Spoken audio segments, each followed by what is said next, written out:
할렐루야.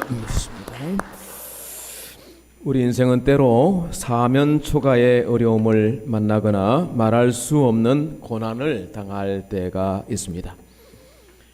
이런 상황을 만나면 사람들은 몇 가지로 반응을 하죠. 실망하고 좌절하고 포기해 버리는 사람이 있습니다. 그런가 하면 참고 견디고 신념과 희망을 버리지 않는 사람이 있습니다. 이 정도만 해도 괜찮은 사람이에요. 그런데 우리 믿는 사람들은 여기에서 더 나가서 하나님을 찾고 기도하며 기다리는 사람이 되어야 할 것입니다. 하나님은 이런 사람을 기뻐하시고 이런 사람 되기를 원하시고 이런 사람을 들어서 쓰시는 것입니다. 창세기 39장에 보면 요셉이 하나님 주신 꿈을 형들에게 말했다가 미움을 삽니다. 아버지의 심부름을 갖다가 형들에게 어려움을 당하고 광야 구덩이에 던져졌습니다. 기가 막힐 상황입니다. 형들 손에 이렇게 죽어야 합니까? 그런데 하나님이 그를 건져내셔서 미디안 상인들에게 이제 넘겨지죠. 죽일 것까지는 없다. 구덩이에 던지자. 이렇게 큰 형이 설득을 했는데 구덩이에 던져놓고 보니까 마침 그 대상들이 지나가는데 돈 받고 팔자. 그리고 이 아이가 우리에게 말한 꿈이 어떻게 되는가 보자. 그렇게 해서 애굽으로 흘려 들어간 요셉이 어떻게 되었습니까? 계속해서 깊은 고난 가운데 떨어지게 되죠. 보디발의 집에서 또 오해를 받고 누명을 쓰고 감옥에 내려갑니다. 고난의 깊이가 계속 더해져만 갔습니다. 그러나 요셉은 하나님을 의뢰하며 하나님께 기도하였습니다. 내가 하나님 앞에서 죄를 지으리까? 죄 지으면 눈 감아주고 그렇게 같이 묻어서 가는데 죄를 거절했던 하나님을 목전에 두고 하나님 앞에서 살았던 요셉의 이 경건한 믿음 생활이 시련의 골짜기에 계속 떨어지는 원인이 되었던 거죠. 아니 예수 믿고 잘 되고 형통해야 되는데 고난이 있을 수 있잖아요. 애매한 고난을 당하기도 하는 것입니다. 오해도 받고 핍박도 받고 교회 지키다가 순교도 당하고 일제 치하의 공산 지하에서 교회 섬기다가 가정이 뿔뿔이 흩어지고 도대체 그거를 뭘로 얘기를 하겠습니까? 예수 믿으면 복 받는다면서요.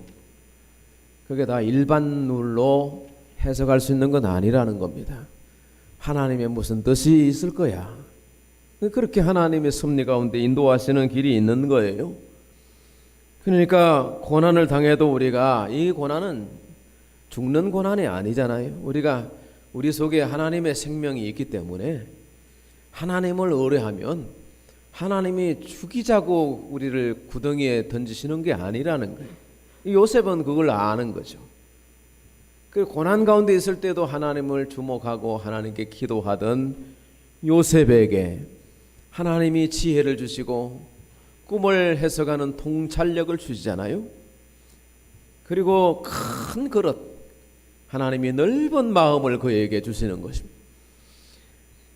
아버지 야곱이 죽고 난 다음에 형들이 요셉을 찾아와서 엎드려 절하죠. 우리는 당신의 종입니다. 그때 형들의 마음을 헤아린 요셉이 이렇게 말합니다. 형님들 두려워하지 마십시오. 내가 하나님을 대신하리이까? 당신들은 나를 헤아려 하였으나 하나님은 그것을 선으로 바꾸사 오늘과 같이 많은 생명을 구원하게 하려 하셨나니 두려워하지 마십시오.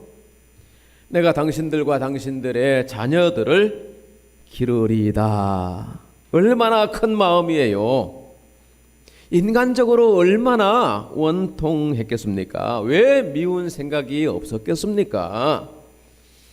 아버지 살아계실 때는 내가 참지만 돌아가시기만 하면 보자. 이렇게 악감을 품고 때를 기다렸을 수도 있잖아요. 형들 같았으면 그랬을 거예요. 그러나 고난의 깊은 골짜기에 있었던, 깊은 웅덩이에 있었던, 시련의 오랜 세월 속에 있었던, 던져졌던 이 요셉은 형들을 용서할 수 있는 마음이 생겼던 것입니다. 그래서 요셉의 믿음의 절정을 우리가 창세기 50장 20절에서 발견하게 되는 것입니다.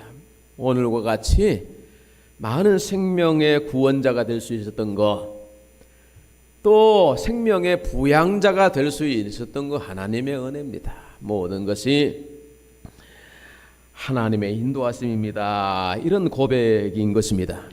사랑하는 성도 여러분, 우리도 세상을 사노라면 이런 골짜기, 이런 환난, 저런 웅덩이 구덩이에 던져질 때가 있지 않습니까? 그런데 돌이켜 생각해 보십시오. 그게 나를 죽였습니까? 생각 나름이에요. 하나님께서 인도하실 거야. 하나님이 무슨 뜻이 계실 거야.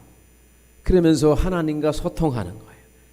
그러면 그 골짜기가 메워지고 그게 반석이 되어지고 내 인생의 가장 중요한 계기가 바로 그 골짜기고 그 웅덩이가 될 수 있다는 것입니다. 그렇게 해서 우리가 큰 사람이 될 수 있는 것이고 하나님이 쓰시는 사람이 될 수 있는 것입니다. 하나님의 주권을 전적으로 인정하는 우리 모든 성도들이 되시기를 축복합니다. 오늘 예레미야 선지자는 55절 말씀에서 이렇게 기도하고 있습니다. 여호와여, 내가 심히 깊은 구덩이에서 주의 이름을 불렀나이다. 예레미야의 오늘의 이 기도는 그의 실제 경험에서 나오는 기도예요. 예레미야 선지자는 깊은 구덩이가 있었습니다. 선지자로 활동하는 동안에 많은 핍박과 고난을 당했습니다. 여러 번 옥에 갇히기도 했습니다. 37장 예레미야서 하나님의 말씀을 전했다가 미움을 받고 사로잡혀서 베냐민 땅에 이 요나단의 집들에 있는 뚜껑 씌운 웅덩이에 갇힌 적이 있습니다. 그래도 왕이 사자를 보내서 그를 건져내어서 그 감옥 뜰에서 보호 관찰을 받는 시간들도 있었죠. 그리고 38장 예레미야서 궁중뜰에, 이제는 왕궁뜰에 있는 말기야의 구덩이에 갇히기도 해요. 이 구덩이는 깊어요. 그래서 이 예레미야가 그게 구덩이에 던져질 때 밧줄을 달아서, 그 깊으니까 밧줄을 달아서 그 집어 내렸어요. 자, 그런데 마침 성중에 떡이 다, 양식이 다 고갈되고 이제 아무도 돌아보지 않으려 하면 뚜껑 닫아버리면 거기서 이제 죽는 거예요. 그래도 선지자를 신뢰하던 시드기야 왕이 이 사실을 듣고 예레미야를 구출해내는데 이때 하나님이 구스 사람 에벤멜렉을 보내시죠. 거의 아사 직전에 있었던 예레미야에게 밧줄이 내려지고 헝겊이나 옷가지를 밧줄에 묶어 내려서 겨드랑이에 끼워서 밧줄을 메어라, 이렇게 해서 거의 산송장 같은 이 예레미야가 구덩이에서 구출되는 그런 정황이 있었죠. 예레미야가 그 깊은 구덩이에서 무엇을 했다는 것입니까? 오늘 본 말씀 보니까 심히 깊은 구덩이에서 주의 이름을 불렀나이다. 하나님께 기도했다는 거예요. 이때의 기도는 평안의 기도가 될 수가 없고 묵상 기도도 안 됩니다. 탄식하며 절규하는 기도일 겁니다. 예레미야가 시위대 뜰에 갇혀 있을 때의 기도, 예레미야서 33장 1절의 말씀 보니까 여호와께서 예레미야에게 말씀하셨습니다. 이를 행하시는 여호와, 이를 만들며 성취하시는 여호와, 그 이름 여호와라고 하시는 이가 이같이 이르시도다. 너는 내게 부르짖으라. 내가 내게 응답하겠고 네가 알지 못하는 크고 은밀한 일을 내게 보이리라. 하나님은 은밀한 중에 들으십니다. 하나님은 사랑하는 자녀들의 기도에 귀를 기울이십니다. 우리의 묵상 기도도 하나님이 들으시는 뿐만 아니라 우리가 고난 가운데서 부르짖을 때 하나님이 들어 응답해 주시는 줄로 믿습니다. 어떤 형편을 만나든지 하나님의 주권을 인정하고 하나님께 순종하며 우리가 소원하는 바가 있으면 하나님께 소원을 아뢰어 드리는 거예요. 때로는 탄식의 기도도 좋은 거예요. 금식 기도도 필요하면 하나님의 성령이 시키시면 금식하며 기도하는 것도 참 좋은 기도입니다. 혈기가 충전하면 우리가 우리의 육신의 기도를 하기가 쉽습니다. 그러면 우리가 금식하며 하나님의 은혜를 구하면 하나님이 우리 기도 제목을 바꾸어 주시는 것입니다. 배가 고파 보셨습니까? 세상에 정말 음식이 귀한 줄 알고 내 소원이 그거 아무것도 아닌구나. 음식이 왔다 갔다 하면 기도 웬만한 기도는 다 없어져 버려. 정말 소원의 기도만 남아. 그리고 빨리 금식 끝나고 저거 설렁탕 한 그릇 먹었으면, 김밥 한 줄 먹었으면 평소에는 거들떠 보지 않는 것이 그렇게 간절해지는 겁니다. 배가 부르고 바쁘게 살다 보면 기도하기가 쉽지 않습니다. 그래서 GMP가 2만 불, 3만 불 높아지니까 기도원이 다 철폐되고, 예전에는요 밤에 산기도 골짜기마다 개구리 우는 소리 같은 80년대 90년만 해도 그랬습니다. 무슨 일이 있으면 성전에 와서 이불 싸들고 와서 의자에 앉아 기도하다가 자고.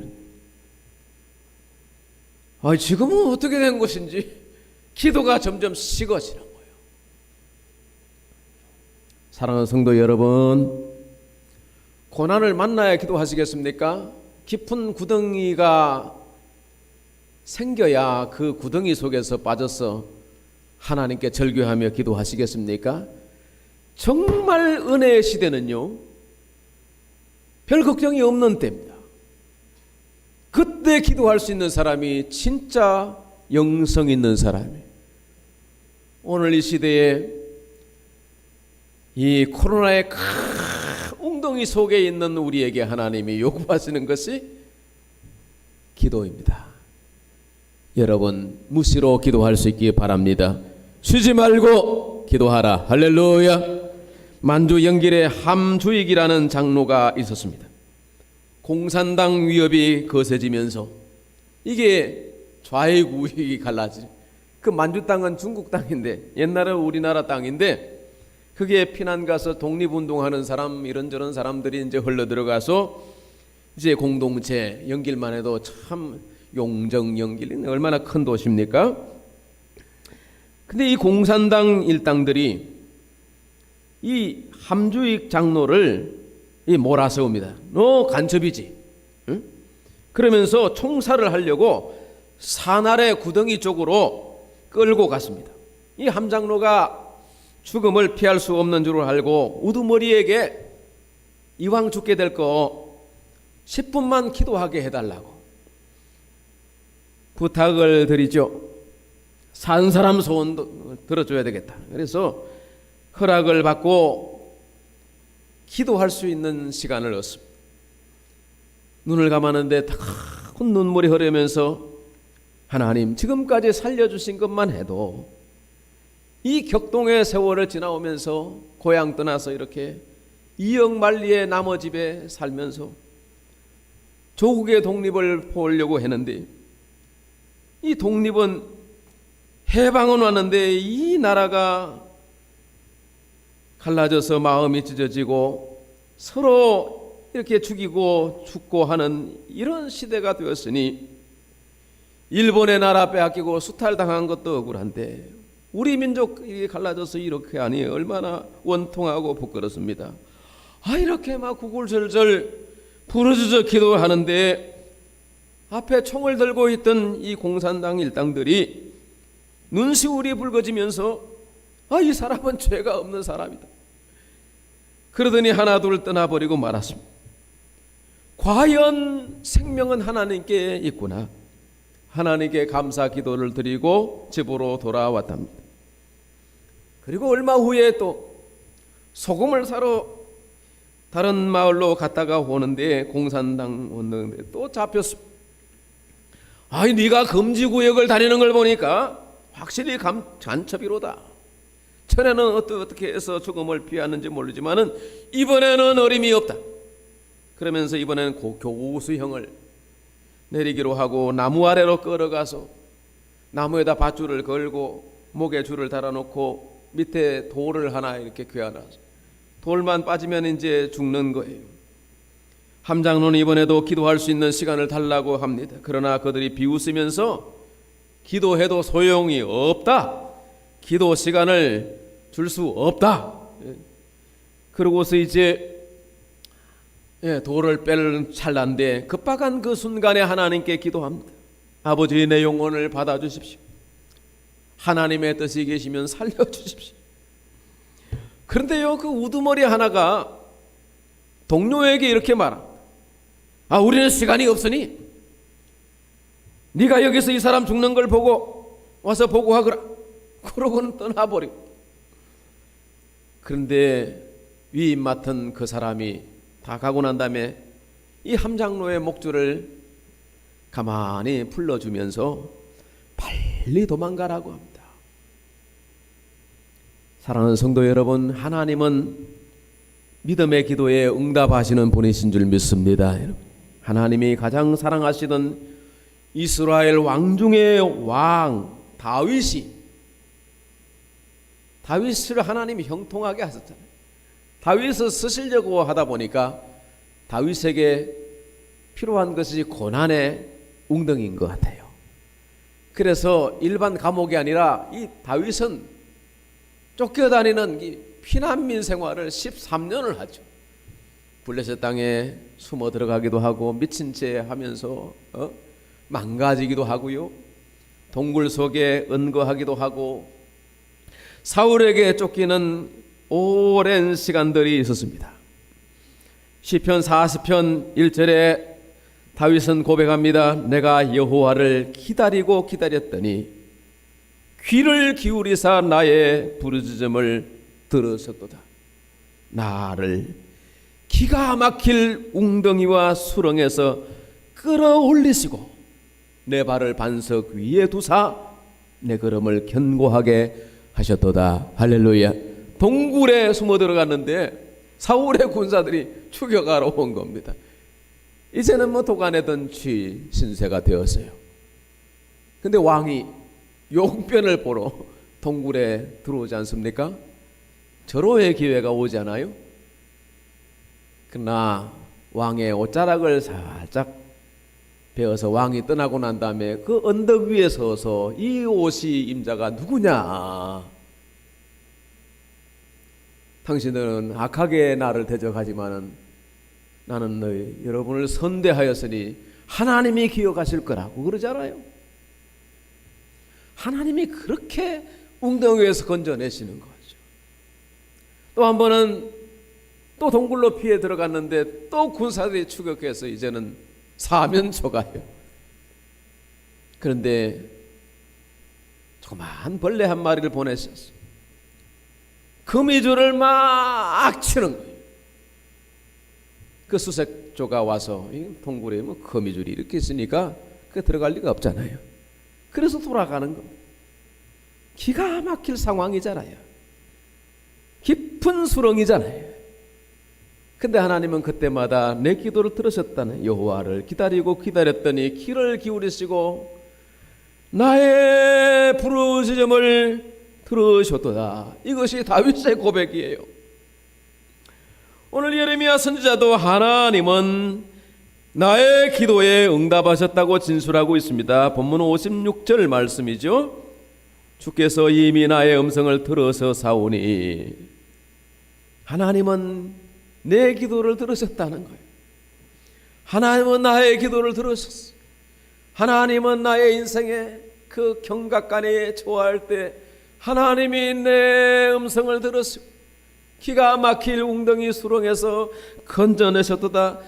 우리도 그렇게 고백할 수 있는 것입니다.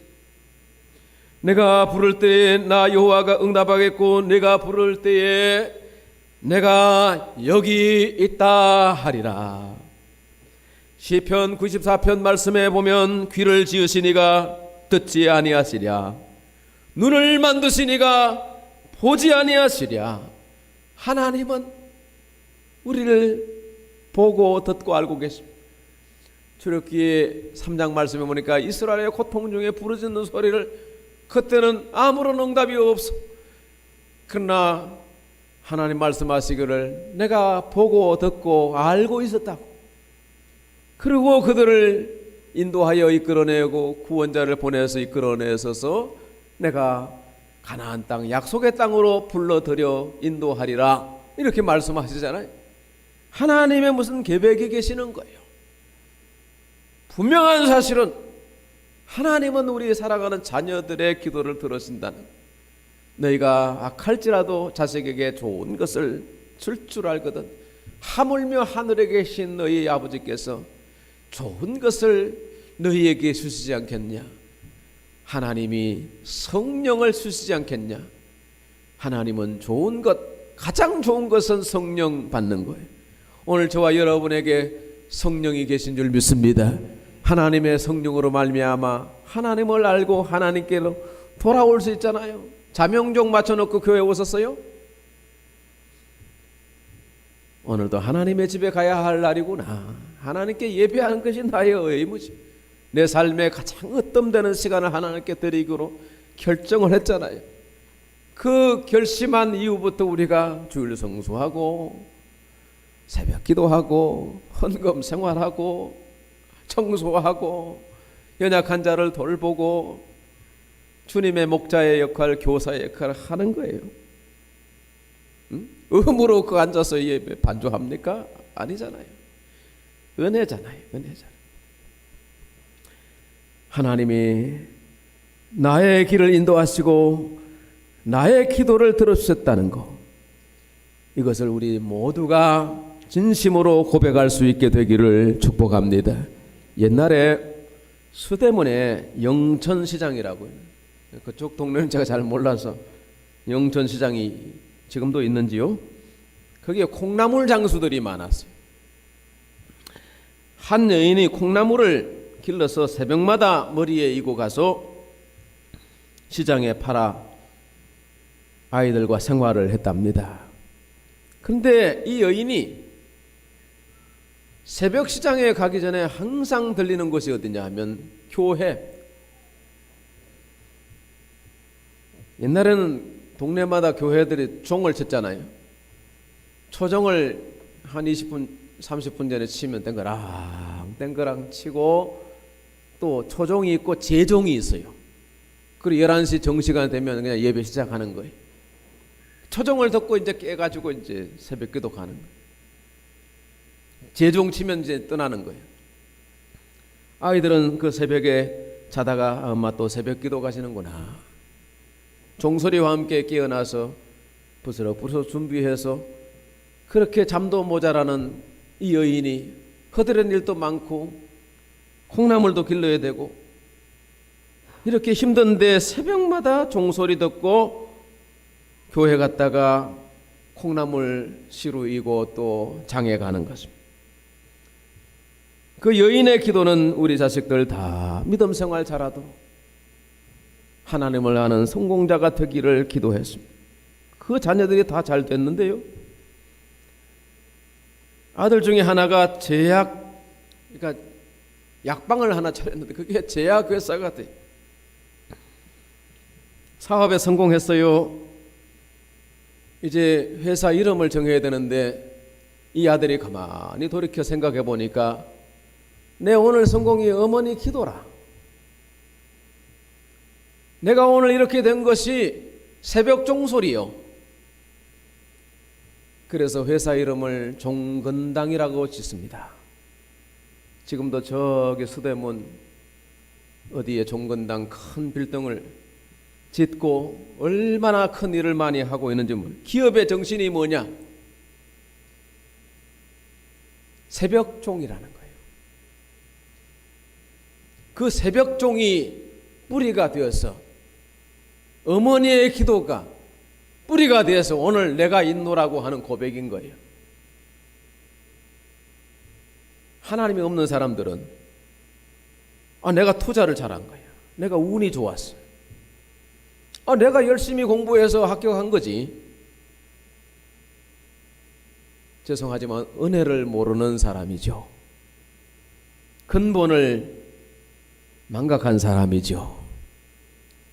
하늘에서 뚝 떨어진 사람은 어디 있습니까? 다 부모 설화에서 자라고 형제 우애하면서 동기 서로 경쟁하며 모든 환경이 나의 성장의 촉진제가 되었잖아요. 심지어 원수들까지도 그래 네가 나의 스승이다. 내가 교회 건축하면서 명함 파가지고 다 명함이 참 화려해요. 신뢰할 만해. 근데 얼마나 나쁘게 하는지 몰라요. 얼마나 억울한지 몰라. 하나님 인내하게 해주세요. 도와주세요. 그러더니 그 사람들은 다 어디 갖고 없어요. 다 해결돼. 그렇게 왕왕대고 난리치던 사람들 잘 되겠죠. 잘 되겠죠. 이 웅덩이가 너무 깊어. 이 골짜기가 너무 긴 거야. 그러니까 하나님이 내게 은혜를 주셔서 감당할 수 있게 해주시고 돌이켜 생각할 때 하나님이 나를 만드시기 위해서 교회를 이루기 위해서 이 과정을 거치게 하시는구나. 이걸 깨닫게 됩니다. 처음에는 원망하는 마음이 생겼는데 순간 돌이켜 생각하니까 내 선생이구나. 내 인생의 선생이구나. 사람 막대기와 인생 채찍으로 하나님이 다윗을 기르시잖아요. 징계가 없이 무슨 사람이 되겠습니까? 저 혼자 잘났는데 어디 가서 뭔 일을 하겠어요? 그래서 사람 속에 두시고 누르고 억울한 일도 당하고 그러면서 하나님이 성장하시잖아요. 성장케 서시잖아요. 우리 어렸을 때 학생들이 이렇게 이 시점 되면 다 운동장에 모여요. 오늘의 행사는 수업은 현장 학습인 거야. 다 흩어져서 동네 방네에 있는 다 보리를 밟아야 돼요. 보리를 밟아요. 어린 마음에 아이고 이거 어떻게 밟고 이거를. 그런데 선생님 말씀이 이 보리는 이 시점에 밟아줘야 땅이 견고해요. 보리를 밟는 게 아니라 땅을 밟아준다. 그래야 보리가 좋은 결실을 맺는다는 거예요. 하나님이 사람 키우시는 것도 그러지 않겠습니까? 하나님이 그래서 우리를 그분이 원하시는 건 아닌데 고난과 역경 가운데로 인도하시는, 그러나 우리가 바라볼 때는 하나님은 선하신 거예요. 하나님이 언제나 옳으신 거예요. 그래서 시편 23편에 다윗의 고백이죠. 여호와는 나의 목자시니 내가 부족함이 없으리로다.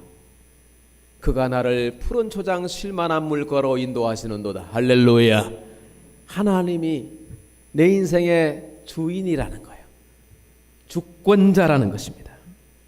그러므로 하나님께 맡기고 기도하고 인내하고 기다리는 거예요. 때로는 부르짖어 탄식의 기도를 드리는 거예요. 하나님은 그 모든 기도를 들으셨다. 예레미야의 고백인 것입니다. 예레미야 오늘 기도는 이 원통함의 기도죠. 원수들에 대한 원한을 갚아달라는 거예요. 본문 59절에 이하의 63절까지 보니까 억울하다는 거예요. 원통하다는 거예요. 그들이 내게 보복하고 이 해를 끼친다는 거죠. 그들이 날 비방한대요. 일어나 나를 치는 자들의 입술에서 나오는 거짓된 입술들 종일 나를 모해한 하나님이 그걸 듣지 않았습니까? 그들이 앉으나 서나 조롱하고 노래하는 걸 들으셨나이다. 그래서 어쨌다는 거예요. 64절에 하나님 갚아주시라는 거예요. 보응하사. 65절에 이런 기도는 우리가 일반적으로 안 하는 기도죠. 저주를 내리소서. 얼마나 원통했으면 이런 기도 하겠어요. 다윗도 오랜 쫓기는 생활 속에서 다윗도 이런 기도했거든요. 저주했. 우리는 예수님 때문에 이런 기도 안 해도 되거든요. 그냥 이건 악인들은 그냥 내버려둬도 다 하나님의 이치가 있고 하나님의 법칙이 있거든요. 그 만유인력 위에서 물건을 떨어뜨리면 밑으로 떨어지잖아요. 하늘로 솟아 날아가지 않거든요. 그게 물리학의 기본 법칙이거든요. 하나님도 법이시거든요. 하나님의 원칙이 있다는 거예요. 하나님의 원칙을 세상 사람들이 몰라요. 그러나 알면 알수록 참 신비롭고 알면 하나님을 더 잘 섬기게 되는 거예요. 그러니까 이렇게 하나님을 인정하지 않고 하나님과 이 비대면 벽을 쌓고 사는 사람들이 온갖 악을 행하는 그 사람들이 잘 될 리가 없잖아요. 예수 안 믿는 사람들은 지옥 가는 거 당연한 그 법이잖아요. 그때 가서 뭐 재판 받고 변호사를 선임하고 돈을 아무리 들어도 아무 소용이 없어. 왜? 법이니까요. 그래서 우리가 하나님의 복음을 전해야 돼요. 우리가 하나님을 알고 하나님의 구원의 그 원리를 알았으니까 이 구원의 복음을 전하는데 이 구원의 복음이 어려운 거 아니잖아요. 에? 듣고 순종하면 깨닫고 순종하면 구원받는 건데 아니 3억을 모아라 하나 10억을 모아서 아파트에 들어가라고 하나 천국은 모든 침노하는 자의 것이고 믿는 자의 것인데 그거 왜 못 들어가는데 믿지 않고 받지 않고 순종하지 않고 듣지 않고 귀를 막고 눈을 가리고 왜 그런데 하나님이 그들의 강팍한 마음을 주시는 거. 하나님이 그러면 구원받을 사람에게 선한 마음을 주시고 저주 지옥에 던질 사람들은 그럼 강팍한 마음을 주시는 하나님인가요? 아니라는 거예요. 로마서 1장에 보니까 그냥 내버려 두신다는 거예요. 다만 돌아오라 회개하라 끊임없이 교회를 통해서 선포하는 거예요. 선지자를 보내는 거예요. 전도자를 보내는 거예요. 교회에 예수 믿기 위해서 온 사람이 몇 프로나 되겠어요? 그래서 친구 따라오는 거예요. 한번 와달라고. 우리 교회 행사에 있다고. 밥할 때는 밥 맛있다고 그래가지고 데려와서 말씀 한번 들어봐. 우리 목사님 말씀 듣고 우리 교회 분위기 좋잖아. 그리고 와서 보니까 세상에서 분위기 이런 게 아니거든요. 얼마나 건전하고. 그러다가 은혜를 받는 거예요. 복음을 듣고 깨닫게 되는 거예요. 귀가 열리고 마음이 열리게 되는 거예요. 그 모든 사람이 다 그런 마음으로 하나님 창조하셨어요. 하나님을 떠나 있는 현실의 문제죠. 구덩이 속에 개굴창에 빠져서 하나님께 기도하지 못하고 그렇게 자포자기하다가 그 중에서 어떤 사람은 좀 기다려볼까 인내하면서 인간적으로 억울해 성공하는 사람도 있어요. 그러나 그걸로 끝이라의 말입니다. 그래서 우리는 하나님의 음성을 듣고 하나님 앞에 기도하는 사람들을 우리가 일으켜 만들어 나가야 하나님의 백성들을 우리가 일으켜 만들어 나가야 하는 것입니다. 이를 위해서 교회를 세우시는 거예요. 그래서 교회의 기도는 예레미야의 오늘 59절에서 63절 같이 이런 저주를 내리고 이런 기도 안 해도 돼요. 그런 기도할 시간이 어디 있어요? 우리가 구할 게 많고 중보할 게 많고 연약한 사람은 돕고 섬겨야 될 기도가 얼마나 많은데요. 그냥 하나님께서 그 행한 악인들은 악한 대로 하나님께서 처분하실 거니까 65절 같이 혹여라도 여러분 살면서 억울하다고 사람 퍼붓고 저주를 내리 이런 기도 안 해도 됩니다. 66절 주께서 진노로 그들을 뒤쫓으사 여호와의 하늘 아래서 멸하소서.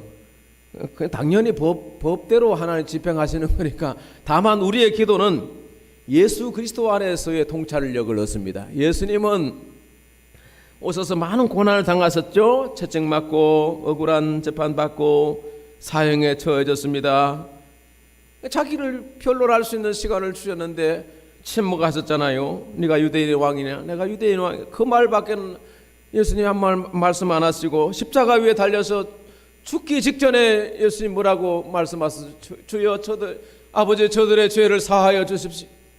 저희는 저희의 하는 일을 알지 못함이니이다. 아니 어떻게 이런 기도를 할 수 있는데요?